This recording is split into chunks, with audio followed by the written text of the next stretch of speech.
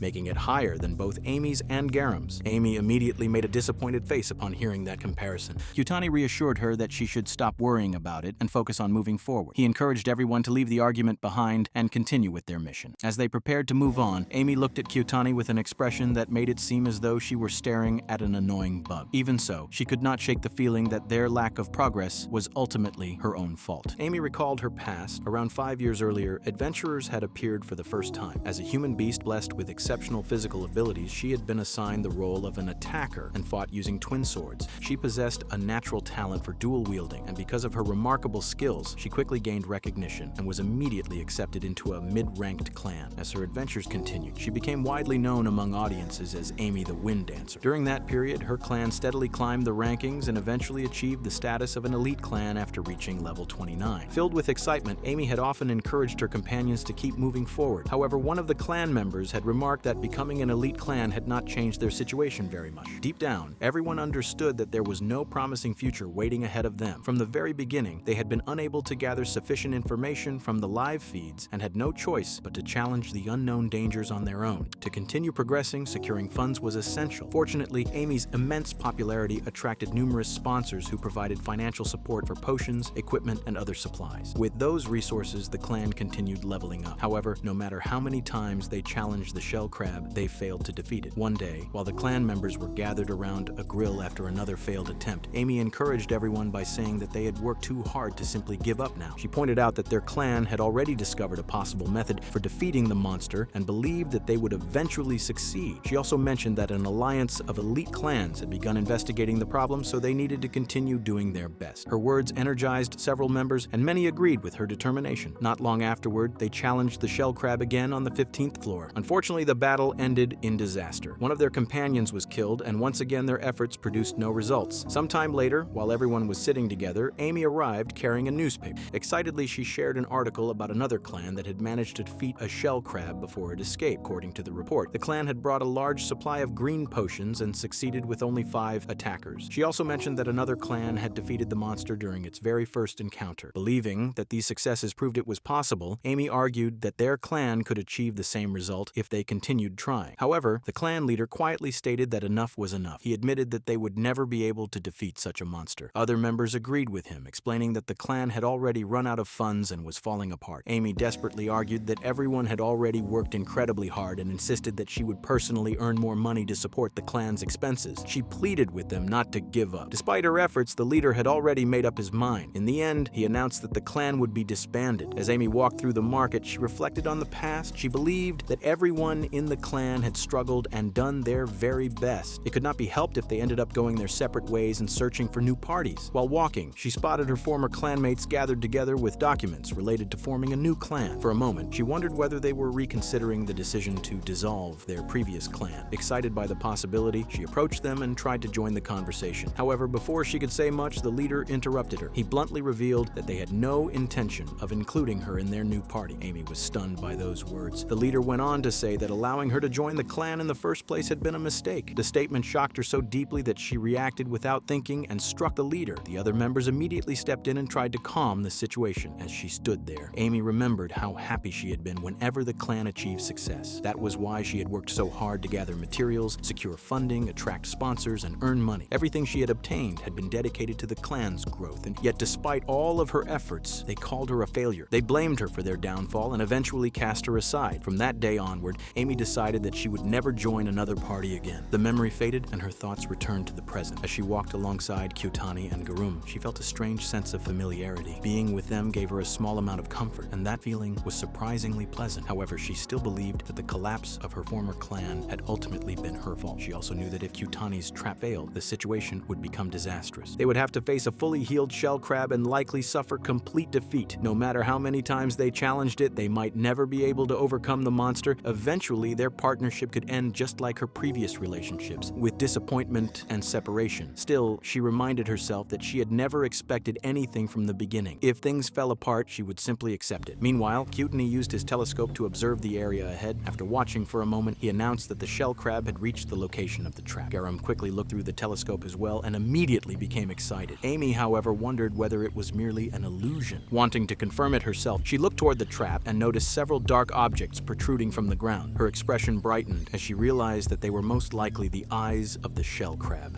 Without hesitation, she rushed forward and launched an attack. As the monster emerged from beneath the sand, Garum followed behind her. While closing the distance, he wondered whether the shell crab had become weaker than before. Seeing an opportunity, he began striking the monster repeatedly. Amy fought with overwhelming intensity. Filled with determination, she declared that she would definitely defeat the monster that day. She continued slashing at the shell crab relentlessly, pouring all of her frustration and resolve into every attack. After a fierce exchange, she finally landed a powerful blow to the creature's head. Moments later, the giant crab suddenly exploded. Garum stared at the scene in disbelief and wondered whether they had truly defeated it. Kyutani also thought that the poison from the Mars wasteland had proven to be incredibly effective. As the remains of the monster disappeared, they discovered an enormous magic stone among the drops. Amy examined it closely while Kyutani commented that it was an exceptionally valuable magic stone. Amy agreed, stating that it was most likely a large and rare water attribute magic stone. Kyutani simply smiled at her response, causing Amy to become slightly confused. Kyutani then remarked that everything had somehow gone remarkably smoothly and that they had successfully accomplished their goal. Garum immediately gave all the credit to Kyutani's strategy and thanked him repeatedly. Kyutani, however, was confused by Garum's praise. He explained that although the strategy had certainly contributed to their success, it was not the sole reason for their victory. Garum had endured the brunt of the shell crab's attacks, while Amy had continuously reduced the monster's health throughout the battle. In Kyutani's opinion, they had won because all three of them had worked together. With the battle finally over, the party decided to take a quick look at the 51st floor before returning to the guild. After a while, the group arrived near a forest and noticed a towering cliff standing before them, looking at its immense height. Kyutani could not help but think that if he accidentally fell from it, he would almost certainly die. After all that, Kyutani and his party arrived at the guild. A man approached him and wondered whether Kyutani had obtained the shell crab through sheer luck. Kyutani replied that its defeat had been possible only because of Amy and Garum. Hearing this, everyone fell silent. Soon afterward, a bald man arrived and praised Kyutani. Kyutani assumed that explorers from a mid-ranked clan were looking to publicize the results. When the bald man checked their status cards, he was surprised to discover that Kyutani and only 2 companions had managed to defeat the shell crab. He congratulated all 3 of them, leaving them delighted. As Kyutani looked at his status card, he thought about the ravine conquest. It would remain incomplete until they learned to fly at level 28, and he felt there was no need to rush the training. Even so, he knew that once the news spread, everyone would continue calling him the Lucky Boy. He wanted to demonstrate his true abilities and get rid of that nickname. Since first impressions were important, being known only for luck would not benefit him. After defeating the fire drake during their first encounter, they had reached the 61st floor, which was currently the highest floor conquered. Kyutani was determined to catch up with the other clans while they were resting. Therefore, he informed Amy and Garum that they would stop advancing for the day and begin grinding levels from the following day onward. Suddenly, Garum pushed pushed Amy forward. She immediately apologized for calling Kyutani the lucky boy earlier. Bowing her head, she sincerely asked for forgiveness. Kyutani replied that he did not mind, and thought that her true intentions had finally come to light. He suggested that they start over with a clean relationship. Amy wondered whether he was truly not angry. Kyutani looked confused and replied that he had no intention of working with troublesome people, but he still wanted them to renew their status cards and continue teaming up with him. However, he added that calling him the lucky boy was completely unacceptable. Feeling ashamed, Amy lowered her head. Kyutani teased her lightly, but she was shocked to realize that he genuinely was not angry. She even pleaded with him not to remove her from the party. Since she was crying so much, she resembled a child throwing a tantrum. Kyutani told her to calm down, yet she kept apologizing repeatedly until he finally asked her to step outside and compose herself. Later, a female reporter mentioned that Amy had been remarkable and commented that Kyutani should return to his former work as an adventurer now that he had finally surpassed the shell crab. The reporter had photographs of both Kyutani and Amy and was surprised to see the two rivals working together. She thought it seemed almost like a dream that Amy and Garam had joined the same party. Although she did not know why they had chosen to team up with Kyutani, she felt certain there was an important reason behind it. Since all the preparations had already been made, she decided that they should simply wait for the truth to be revealed. The next day, Sahil woke up early and headed out for breakfast. Fresh from his icy water bath and without even using a towel, he brushed his teeth while reflecting on the previous day's events. Sana had been teased so relentlessly that her reaction had been completely unexpected. Sahil was glad that he had managed to make her promise to grant any wish he desired, as it had been an effective way to calm her down. However, he had no intention of taking advantage of that promise. He made his way to the cafeteria and ordered breakfast. A waitress soon went to fetch his meal. While waiting, Sahil read a book and glanced through the latest news. Several major clans had still not made their move. According to the reports, it had taken the Black Mage's party nearly 2 weeks to defeat the Fire Drake, and he hoped they were all doing well. He also learned that Alma had been the one who had come up with the nickname Lucky Boy. Apparently, she had finally joined a party of her own. Their eyes briefly met across the room, but she immediately looked away and disappeared as though she had nothing to do with him. Sahil silently vowed to remember that and catch up to her very soon. After finishing breakfast, he headed to the guild. Upon arriving, he greeted the bald guild employee and Kim. He explained that he had come to collect his repaired equipment. The bald man showed him the way, and Sahil was pleased to see that everything had been fully restored. Most of the repaired equipment had been crafted using materials obtained from slimes. Within dungeons, monsters dissolved into particles after death, and those particles eventually transformed into magic stones. However, monsters killed outside dungeons did not disappear in the same manner, allowing adventurers to recover their remains as raw materials. Since there was no protection from the dungeon god beyond the gates, death outside a dungeon was permanent. This was why only a few adventurers were willing to explore areas beyond dungeon boundaries. On the other hand, abandoned dungeons would eventually produce monster swarms capable of overrunning entire towns. As a result, many guilds regularly accepted large-scale expedition requests. Famous groups such as Expertise, Elite Clan, and the Levernith Elites frequently participated in such missions, though none of that particularly interested Sahil. After leaving the guild, Sahil noticed that many people were already discussing him. Some complained that they could not stand his attitude, while others seemed jealous of his achievements. Ignoring the rumors, he noticed that Amy and Garam were already waiting nearby. Approaching them, he remarked that Amy was surprisingly punctual, and jokingly wondered whether she was actually the older of a pair of twin sisters. Amy boldly replied that she was not that terrible. Sahil laughed and explained that he had only been joking before wishing them both a good morning. He then informed them that he planned to spend the day leveling up and practicing flight. Amy agreed and offered to guide him. At that moment, the Bald Guild employee approached the group and informed Sahil that there had been a request for an interview. Furthermore, the request had come from the Solid Corporation. Kyutani knew that Solid was the oldest newspaper company in the dungeon world and also the most widely purchased one. With millions of subscribers, it possessed tremendous influence throughout the industry. It was even responsible for introducing image scandals as a form of entertainment, something that had greatly contributed to its popularity. As Kyutani followed the bald man, he thought that the interview request was probably due to the Black Mage's rising fame. After all, very few people had initially believed the reports of their achievements. However, he was still confused about why Solit wanted to interview him now. If they were interested in featuring him, he wondered why they had arrived so late. The bald man informed him that the interview would take place in the room directly ahead. Kyutani nodded and followed it. After knocking on the door, the bald man entered and announced that he had brought Kyutani and his team. Inside, a woman was already waiting. She welcomed them warmly and thanked them for their hard work. Amy sat down while trying to maintain a cool and composed appearance, though she quietly wondered who the woman was. The woman introduced herself as Mirul, the director of Solid Corporation. She greeted everyone and first congratulated them on their achievement. She explained that she wanted to congratulate them on successfully breaking through the 50th floor. According to her, many people had been eagerly waiting for their return. Amy expressed her surprise that the interview was taking place so late. In response, Mirul explained that she had not been able to conduct any interviews earlier because the guild had rejected all reporters. viewers and prohibited them from entering. Hearing this, Amy wondered why Myrule had been allowed to come that day. Myrule revealed that the reason was their 9th battle against the shell crab, which had been broadcast live. The battle had attracted enormous attention, and Solid had managed to secure exclusive interview rights afterward. Amy was surprised and wondered whether they had been featured on the newspaper's front page. Myrule happily confirmed that they had. She explained that public excitement had reached an all-time high during the 9th encounter with the shell crab. Furthermore, the battle between the two rising aces had captivated audiences everywhere. According to Myrule, the confrontation between Amy and her rival had deeply moved countless viewers, making it one of the most talked about events in recent times. The conversation eventually shifted to the Mad Dog clan and Kiyotani's own circumstances. Myrule mentioned that 2 years earlier, due to the malice of a foolish criminal clan, nearly half of the Mad Dog clan's members had been slowly wiped out. Garam casually replied that he did not care much about that old story anymore. Seeing his reaction, Myrule suggested that they move on to another topic. She then glanced toward Amy, who immediately began apologizing. Amy explained that there was another reason why they had returned, and that the incident Myrule mentioned was not the main reason. Myrule remarked that she had invited them because she had been a long-time fan of their party. Hearing this, Kyutani wondered how much longer she intended to continue the interview. Myrule revealed that she had planned for the interview to last around 3 hours. Kyutani and Amy exchanged glances. Kyutani wondered what benefit continuing the interview would bring, but ultimately decided it was better to simply go along with it. 2 hours soon passed. Throughout the interview, Kyutani and Amy remained the primary focus of attention. At one point, Amy commented that the interview felt surprisingly short. She added that, as the party leader, Kyutani deserved far more attention than he was receiving. Kyutani replied that he was already receiving enough attention. However, Amy continued speaking. She stated that Kyutani's abilities were far more impressive than most people realized. Kyutani responded that even if she said that, he was still just the party's white mage. Amy immediately disagreed. She explained that Kyutani was completely different from ordinary white mages. Myrule looked confused upon hearing this and asked what she meant. Amy then revealed that Kyutani's healing abilities were extraordinary. His healing spells activated almost instantly. He could even heal while flying, and his support skills never seemed to run out. She further explained that Kyutani had been the one who taught her how to properly assign the tank role within a party and how to coordinate battles more effectively. Myrule was genuinely surprised by these revelations. None of those details had appeared in any previous articles. Realizing that she might have revealed too much, Amy quickly asked Myrule to remove those sections from the interview and leave them out of the article. Unfortunately for her, Myrule had no intention of doing such a thing. The information was far too valuable and interesting to omit. Myrule continued by saying that Garam's popularity was almost unbelievable. His tall and slender appearance, combined with his piercing eyes, attracted enormous attention. At the same time, he carried himself like a perfect gentleman, which only increased his appeal. She went on to explain that many people admired the strong presence he possessed. According to her, Garam could lower a person's guard with a single glance. He had countless female fans as well as many younger admirers, and any article featuring him sold exceptionally well. In fact, his articles were often purchased even by people who normally had no interest in newspapers. Both Garam and Kyutani understood that this was simply one of the newspaper's strategies for increasing sales. However, Kyutani personally failed to see what was so special about it all. Amy commented that there was no helping it and suggested that Myrule could simply reduce the amount of coverage dedicated to her. Myrule immediately refused. She explained that Amy remained the greatest idol among the labor-class adventurers and that nobody was likely to take that position away from her anytime soon. Furthermore, Amy possessed a massive and ever-growing fan base. Any interview featuring her would sell out almost immediately. Hearing this, Kyutani understood why people constantly called out to Amy and Garam whenever they walked through public areas. Suddenly, Kyutani raised his hand and suggested that they simply end the interview there. He stated that it would be fine if they took their leave now. Myrule agreed and thanked all three of them for their time and cooperation. Amy was surprised by Kyutani's decision. She pointed out that this had been a perfect opportunity for him to improve his public image. She wondered whether ending the interview early would prevent the nickname Lucky Boy from disappearing. Kyutani replied that he understood her concern. Garam then remarked that if public opinion were truly that important, Kyutani would not have needed them to accompany him in the first place. Amy was left speechless for a moment before asking them to wait. She commented that there was no need to argue over such matters. Kyutani smiled and explained that even if the nickname eventually disappeared, he would still remain true to the promise they had made to one another. Hearing those words, Amy stood up and admitted that she was genuinely happy. Shortly afterward, Myrule excused herself, explaining that she needed to leave early. Before departing, she thanked them once again for participating in the interview. As Myrule was about to leave, Amy called out and thanked her for everything she had done. Myrule confidently replied that she would do her very best to support Amy in the future. After Myrule departed, Kyutani noticed that the others were still relaxing nearby. He suggested that they head to the shore together, and both Amy and Garam agreed. While sharing a meal, they discussed their future goals. Although they had successfully defeated the shell crab, they still had not reached the dungeon's main boss. Eventually, Amy prepared to leave. Before doing so, she remarked that it was the first time she had ever shaken hands with Kyutani. Kyutani agreed. Amy then added that it felt as though they were finally becoming friends. Since that seemed to be the case, she asked whether they could continue supporting each other and face future challenges together. Kyutani accepted her request and shook her hand. At that moment, a special glow appeared on Amy's face, and her smile seemed brighter than ever. Soon afterward, Garam approached them and asked whether Kyutani was still feeling nervous. Kyutani immediately denied it. With that settled, the three of them headed toward the teleportation gate and prepared to travel to the 49th floor together. As they finally reached that area, they had already grown accustomed to fighting monsters of that level. They continued hunting them to accumulate experience points and planned to return afterward to update their status cards. Amy mentioned that she really wanted to fight the shell crab one more time. However, when Kyutani refused, she rolled around on the ground while insisting that they should fight it just once more. Kyutani reminded her that they were already on their way back and that she should not behave like that. He also added that Garam was being troubled by her actions as well. Since Garam did not respond, Kyutani wondered whether Garam also wanted to battle the shell crab again. After some hesitation, Garam admitted that he did. In the end, Kyutani agreed, but only for one last battle. They returned to the shell crab and called stand. Kyutani understood that if they failed to defeat it this time, they might not be able to return safely. Moreover, he had no desire to challenge the monster again, except to use it as a means of pushing beyond his limits. As the battle began, Amy fought aggressively, and Kyutani noticed that she deliberately moved into positions that made it easier for him to aim his shield beam. At first, he thought it was merely a coincidence. However, after casting haste, he realized that it was not a coincidence at all. An hour later, they finally succeeded in defeating the monster. Kyutani was delighted by their victory, though he still wondered what Amy's intentions had been. He questioned whether she had intentionally positioned herself to make it easier for him to aim while the haste effect was active. Kyutani dismissed the thought, adding that he was simply grateful for her support, even though he did not fully understand how she had managed to time everything so perfectly. At that point, Amy replied that it seemed the effect would not last much longer. Kyutani later realized that she had been referring to her intuition. By relying on it during the battle, they had managed to determine the exact duration of the haste effect. Kyutani had intended to complete the dungeon while measuring the duration of multiple support skills. However, after entering the life dungeon, he learned that determining their exact durations would normally take 4 to 5 years, whereas he needed the information in a much shorter period. Moreover, relying solely on intuition for such matters irritated him greatly. Noticing his troubled expression, Amy wondered what was bothering him. Suddenly, Kyutani placed his hands on her shoulders and remarked that she was truly amazing. He wondered why she had not been born as a white mage and even suggested that she change her class once they returned, adding that he would cover any associated costs. Amy was surprised by the suggestion and explained that changing one's class was not possible. Kyutani quickly calmed down and agreed with her. He then expressed his sincere gratitude for everything she had done. Hearing that, Amy turned her face away shyly and thanked him. Her thoughts drifted back to her first clan leader, who had guided the newcomers while holding high expectations for them. She remembered how enjoyable it had been to explore dungeons together, compete against other clans, and strive for recognition. Everyone had worked hard to earn praise, and their efforts had always been rewarded. As those memories resurfaced, Amy became emotional and reflected on how wonderful dungeon exploration had truly been. Seeing her reaction, Kyutani became confused and wondered if something was wrong. However, she simply turned her face away and denied that anything was bothering her. Amy claimed that there was simply something in her eye. After that, Kyutani moved ahead to collect the crystal. Once they returned, they resumed their leveling activities, and Kyutani expected that he would be able to learn the fly skill by the end of the day. He also explained that once they learned how to fly, it would become possible for them to fight more effectively while airborne. Amy became extremely excited upon hearing about such a skill. Kyutani then suggested that they learn flying as quickly as possible so that they could challenge the ravine conquest. Both Garam and Amy appeared excited after hearing that proposal. After all their hard work, Kyutani finally managed to learn the flying skill. He was amazed as he ran through the sky for the first time. Unfortunately, the flight did not last long, and he soon lost control and fell into a nearby river. As he splashed into the water, he secretly hoped that Amy would fall in as well and get soaked. Suddenly, Kyutani noticed that Garam had also started flying. Garam commented that it was a little difficult, but he seemed to be managing it quite well. Kyutani wondered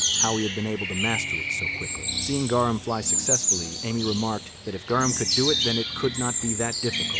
She then attempted to fly as well. Kyutani quickly stopped her and asked what she thought she was doing. However, when he tried to follow her advice, he immediately fell once again. As he lay there after the crash, he found himself wondering why the sky was so blue. Amy became frightened, worrying that Kyutani might have broken some bones. She hurried over and helped him out of the water. Kyutani sighed and commented that it seemed he would never be able to fly as naturally as the two of them. Amy reassured him that the difference was simply due to dexterity and told him not to be discouraged. Kyutani dried his clothes and replied that it was fine as long as he could prevent them from falling to their deaths. He added that they could simply focus on conquering the ravine instead, and there were magical items that could help with aerial movement. Therefore, even if they appeared to be on the verge of death, everything should work out somehow. Garam agreed and pointed out that Kyutani was the only one among them who had already experienced death once. Because of that, he jokingly suggested that Kyutani should get used to it. He even proposed that Kyutani train his flying skill by jumping off a cliff. Amy joined in and added that enduring the pain now would help Kyutani tolerate it better in the future. Hearing their suggestions, Kyutani broke into a cold sweat and replied that he would very much prefer to be spared from the pain of dying altogether. By the time they arrived at the guild that evening, the guild employee informed Kyutani that the payment for his interview had already been deposited into his bank account. When Kyutani checked the amount, he found that it was 300,000 G.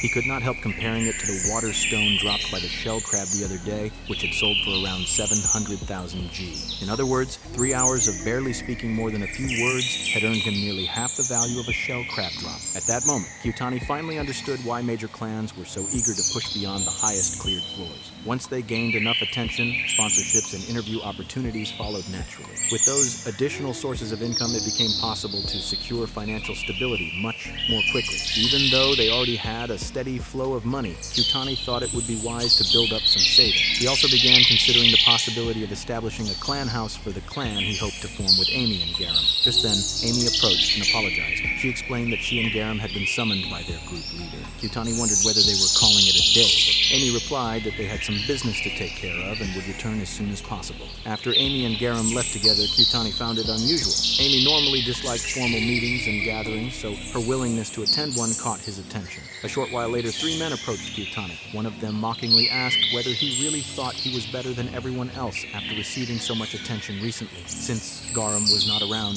they apparently believed it was a good opportunity to confront him. Kyutani calmly replied that if they were not looking for trouble, it would be best if they simply left him alone. The man immediately became angry and grabbed Kyutani by the collar. However, Kyutani pointed out that they would be arrested by the guild staff for causing trouble inside the guild hall. At that moment, the group noticed that the bald guild employee was still keeping an eye on them. Reluctantly, the man released Kyutani and warned him to enjoy his composure while it lasted, because they would have plenty of fun with him the next day. After they left, Kyutani found the situation strange. Ever since Garam had joined his party and intimidated those troublemakers, they had stopped harassing him. Now, however, they had deliberately picked a fight with him while Garam was absent. Kyutani could only hope that nothing troublesome would come from it. That night, Kyutani had dinner with Garam and Amy. During the meal, he casually announced that their next objective would be to defeat the level 60 fire drake. Amy happened to be taking a drink at that moment. Upon hearing his declaration, she immediately spat out her drink all over Kyutani. As Kyutani cleaned himself up, Garam asked whether he was actually serious. Kyutani replied that if they wanted his nickname to disappear, they would eventually have to challenge stronger opponents. Garam responded that the fire drake was the strongest main boss in the area. Major clans had repeatedly challenged it over the years and suffered total annihilation countless times. Through those repeated defeats, various countermeasures had gradually been developed, yet no one had come close to killing it. Because of Kyutani's black staff, the Black Mage clan had managed to make steady progress against the boss, but even then, victory remained out of reach. Amy was shocked and pointed out that there was a huge difference in strength between the fire drake and the shell crab. Kyutani acknowledged that fact, but reasoned that they might still have a chance. After all, both Garam and Amy had already reached level 60. Amy immediately prepared to object, but Kyutani explained that it would simply take some time. He reasoned that if Garam served as the tank, Amy as the main attacker, and he himself acted as the healer, they should eventually be able to accomplish it. He further pointed out that both Garam and Amy were already becoming familiar with their respective roles. In addition,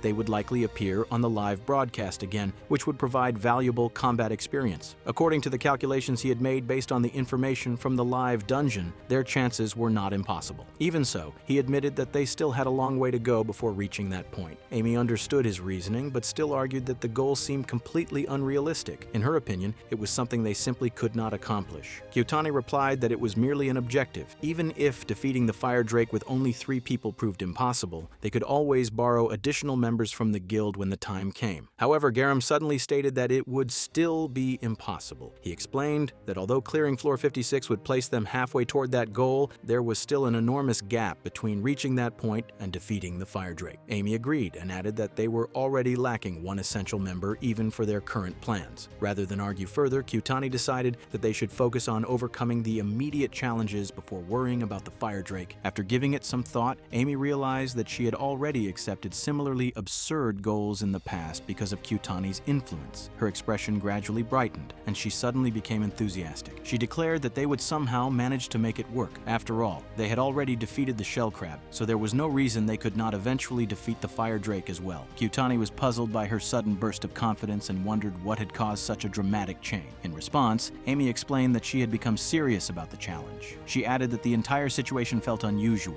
and she suspected that Kyutani was the reason she had started thinking that. Garam further mentioned that Amy had recognized Kyutani's greatness. She remarked that it was quite disgusting how he kept clinging to Kyutani. She also commented that rather than being a wild dog, Garam was more like a watchdog, which suited him perfectly. Garam became angry and pointed out that she was the one who had been crying earlier. The two of them soon began arguing again, each insisting that they would settle things with a proper fight. Kyutani tried to calm them down, but neither of them listened. Eventually, it was time for them to leave. They agreed that they would meet again at their usual place the following day, and the three of them went their separate ways. The next morning, Kyutani woke up feeling uneasy and frightened when someone knocked on his door. Upon opening it, he discovered that it was none other than Garam. Kyutani wondered whether something had gone wrong since Garam had arrived so early, or whether he was simply excited about the upcoming conquest. However, Garam denied that, and instead showed him a newspaper article published by the Solid Company. Kyutani found that the headline accused him of blackmailing Amy and forcing her to join the party, while claiming that multiple adventurers had witnessed the incident. Kyutani felt that the article had been deliberately written to attract attention. Even though he was angry, he believed it would be better to vent that anger inside the dungeon rather than outside it. Garam became even more furious and asked whether Kyutani was really going to accept such humiliation. He could not understand why Kyutani was laughing. Kyutani replied that there was little else he could do besides laugh. He explained that Amy's participation in the party had unnecessarily invited misunderstandings and he could not simply replace her. Since the article had probably already been circulated, the only option left was to negotiate with the publisher and request a correction. He then wondered whether Garam would act as his bodyguard. Garam agreed, but informed him that he had also been ordered to bring Kyutani to the guild leader. Kyutani decided to get ready and asked Garam to wait for a while. Garam waited as Kyutani washed his face, all the while wondering how he could remain so calm under the circumstances. Kyutani replied that his brain had not fully processed the situation yet. Garam declared that he would head there immediately and negotiate both the collection and correction of the article. Kyutani felt that such a process would be extremely troublesome. Garam further stated that Kyutani cared more about adventurers than anyone else,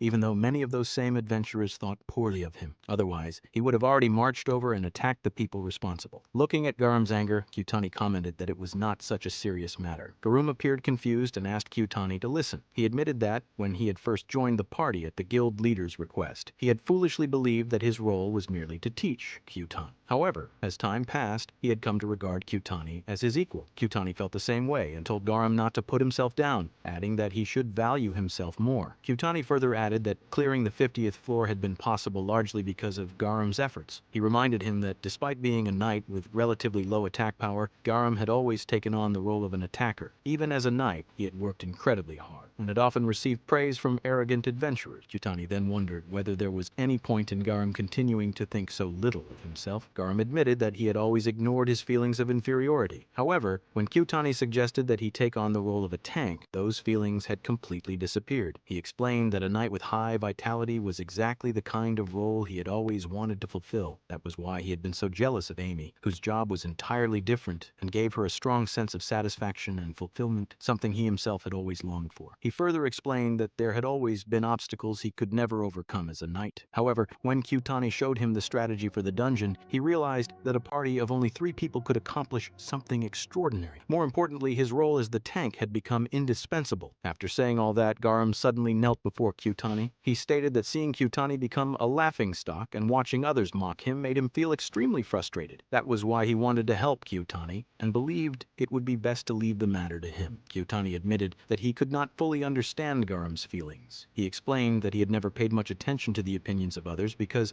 many people formed relationships based solely on appearances or personal interests. As a result, Kyutani's way of building friendships had always been very different. Kyutani then placed a hand on Garam's shoulder and told him that he understood how he felt because he had experienced similar emotions himself. Garam immediately stood up and suggested that they head out for the raid. However, Kyutani stopped him and said that before doing anything else, they should deal with the trouble caused by Solid. Since he was currently in a difficult position, he asked whether Garam would lend him his strength. Garam readily agreed and stated that he would support whatever Kyutani decided to do. Kyutani then remarked that those people had not only made a fool of him, but had also insulted his comrades. Therefore, they deserved to face appropriate consequences. Garam asked whether they should head to the guild first, and Kyutani agreed. When they arrived at the guild, everyone stared at Kyutani with hostile eyes. Kyutani understood that Amy's popularity was enormous, and he felt that if Garam had not been beside him, he might not have escaped unharmed. Some people even threw stones at him in anger. However, Garam blocked every one of them and shouted that throwing stones at Kyutani was the same as throwing them at him. Kyutani felt genuinely grateful as the crowd gradually backed away. Eventually, they entered the guild building. Even there, people continued whispering about Kyutani. One person sarcastically proposed a toast to Kyutani's misfortune, while others insulted him by calling him a parasitic insect. Soon, the bald man approached Kyutani and remarked that the situation had somehow become far worse than expected. Garam agreed and stated that Sulit really needed to stop causing trouble. The bald man told Garam to calm down before he got himself arrested and lost everything. Garam looked confused upon hearing that. The man explained that because Garam had rushed straight to Kyutani's inn that morning, neither of them knew what had happened afterward. He then revealed that Amy had marched directly into Sulit's headquarters and caused a commotion. As a result, the company's security personnel had apparently arrested her. Both Kyutani and Garam were completely shocked when they heard the news. Kyutani and Garam were soon summoned to meet the guildmaster. As they entered the room, the guildmaster warmly welcomed them and asked whether anything was troubling them. After they took their seats, she introduced herself as Guildmaster Kamiyu Absolute and stated that she was pleased to meet them. When Kyutani was about to introduce himself, Kamiyu stopped him and explained that she had already heard a great deal about him from Garam. She stated that it was thanks to Kyutani that the shell crab had been defeated. Furthermore, she pointed out that it had been barely a month since he had become an adventurer, making his accomplishments even more remarkable. She added that she was eagerly anticipating what Kyutani would achieve next. Kyutani recalled hearing rumors that even among the Dragon Kings, Kamiyu was considered exceptionally talented. Looking at her now, he felt as though she possessed a divine aura that was difficult to approach. However, Kamiyu soon turned the conversation to the article. She explained that she had personally gone to the security headquarters to meet Amy and had discussed the matter with her. Through that conversation, she had confirmed Kyutani's innocence. Therefore, it was clear that the article had been fabricated. Kamiyu further explained that the publishing company operated through the guild's approval system. As the guild leader, she believed that the responsibility ultimately fell upon her shoulders. Saying so, she stood up, bowed deeply, and apologized to Kyutani. Kyutani immediately replied that the fault lay entirely with the publishing company and that there was no reason for the guild to apologize. Kamiyu, however, stated that she could not simply ignore the matter. She explained that Kyutani had not even been the main subject of the interview and that reviewing the article before publication had been the guild's responsibility. She further pointed out that Kyutani's achievements had brought enormous benefits to the guild. He had defeated the Black Staff, surpassed both Garam and Amy's previous records, and accomplished many extraordinary feats. Despite all of that,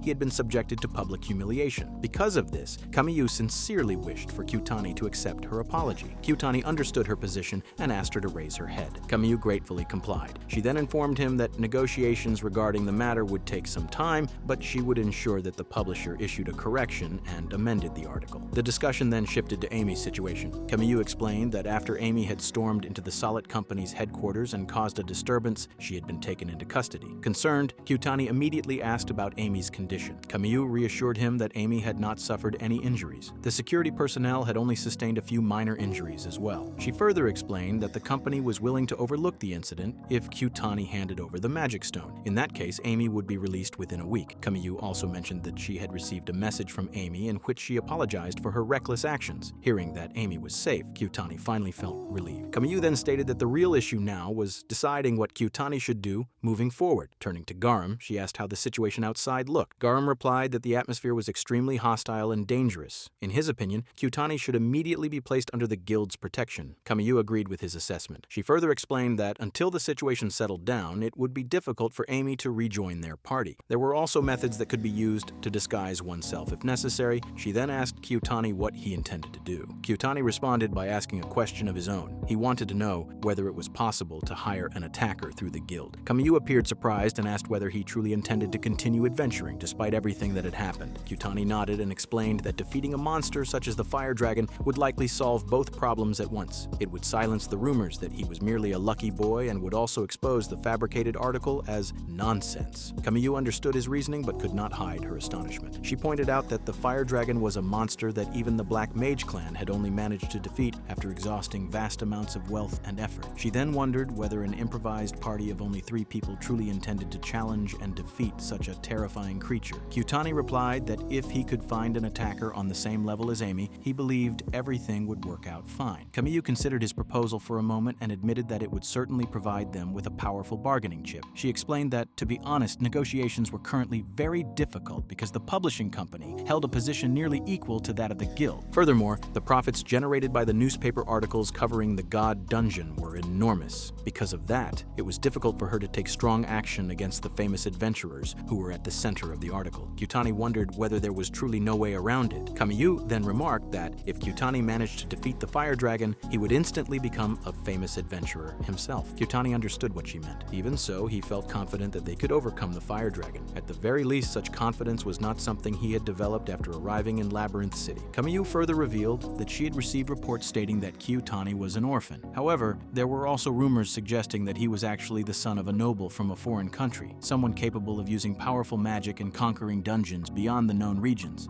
Kyutani simply listened as Kamiyu commented that he seemed to possess unusual skills and was a very interesting person. Then, to Kyutani's complete surprise, Kamiyu announced that she would personally join his party for the dungeon expedition. A short while later, Kyutani left the guildmaster's office together with Kamiyu. As they walked toward the dining hall, Kamiyu remarked that it had been a long time since she had last used the place. Kyutani hesitated and asked whether it was truly acceptable for her to do this. After all, she had effectively stepped down from her position as guildmaster just to join his party. Kamiyu assured him that it was perfectly fine. In fact, she admitted that she had been considering stepping down for quite some time and wanted to give the vice guildmaster an opportunity to experience the responsibilities of leading the guild. After taking a seat at one of the tables, Kamiyu asked Kyutani to show her his status card. She also told him that there was no need to use honorifics when addressing her. Kyutani hesitated again, explaining that it felt strange not to use honorifics with someone older than him. Kamiyu laughed and replied that age differences did not matter within a party. Once adventurers became party members, they were equals. Furthermore, party members were expected to follow the leader's decisions. Kyutani immediately suggested making Kamiyu the party leader instead. However, Kamiyu produced a contract showing that Kyutani had already been designated as the leader of the party. She jokingly added that if he continued trying to hand the position over to her, she might reconsider joining altogether. Even then, Kyutani insisted that they could simply ask another guildmaster candidate to join them instead. Kamiyu glanced toward Garam and commented that he looked more distressed now than he had when Kyutani was poisoned in the swamp. Garam immediately denied it. Eventually, Kyutani calmed down and suggested that everyone stop using honorifics with one another since they were now party members.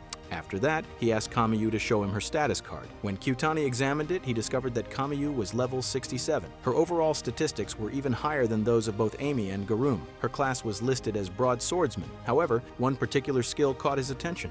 Confused, Kyutani pointed at a skill called Dragon Change and remarked that it was the first time he had ever seen something like that. Kamiyu explained that it was her unique skill. Whenever she activated it, nearly all of her stats would dramatically increase until the battle was over. Kyutani was amazed upon hearing that. He could not recall seeing such a skill even in the live dungeon game. Garum then asked whether Kyutani's flying heel was not also a unique skill. Kyutani shook his head and explained that flying heel was simply an advanced application of an ordinary skill rather than a unique one. Kamiyu then added that Dragon Change did have a drawback. Whenever she used it, her instincts became much stronger, making it difficult for her to think calmly. Kyutani asked whether it was similar to entering a berserk state. Kamiyu replied that it was not quite that severe. She could still distinguish friends from enemies and maintain basic control over her actions. She further revealed that activating the skill caused dragon wings to grow from her back, allowing her to fly through the air and even breathe fire. Hearing that, Kyutani became visibly excited. He immediately wanted to see the transformation for himself. As a result, he eagerly suggested heading back into the dungeon so they could work together as a team and test their abilities once again. They finally approached the crab monster.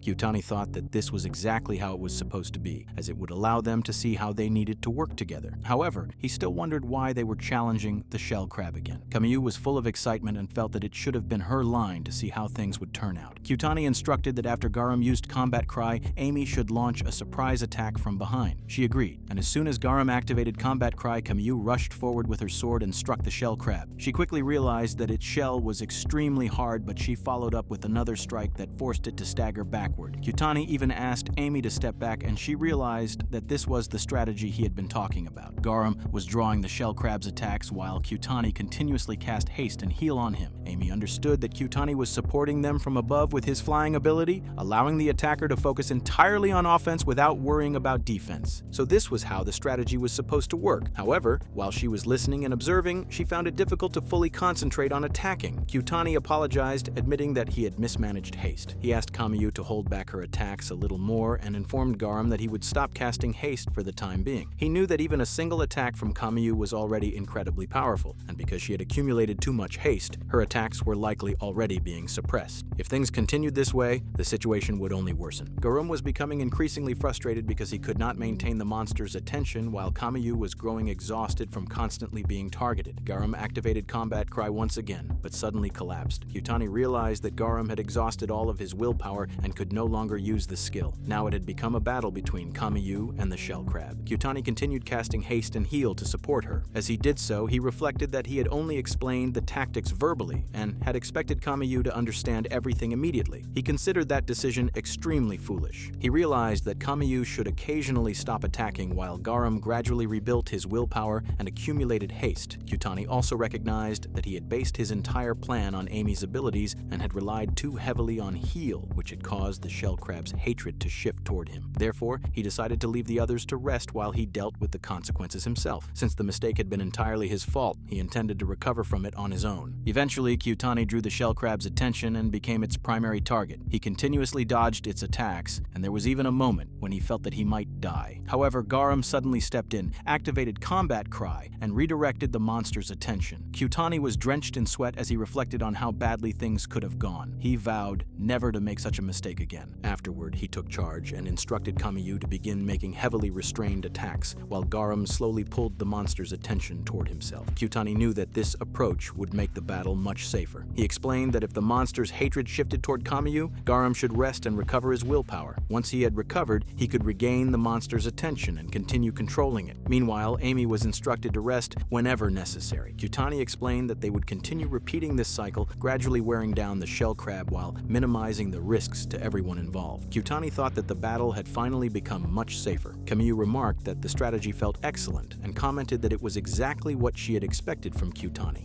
Kyutani then suggested that they try using the Dragon Change skill. Kamiyu immediately agreed and stated that she would leave everything to him. She then activated Dragon Change, causing a pair of wings to appear on her back. As she soared into the air, she confidently declared that she would show them how to bring down the shell crab with a single attack. With her newfound mobility, Kamiyu flew high above the battlefield and prepared to unleash a powerful strike on the monster.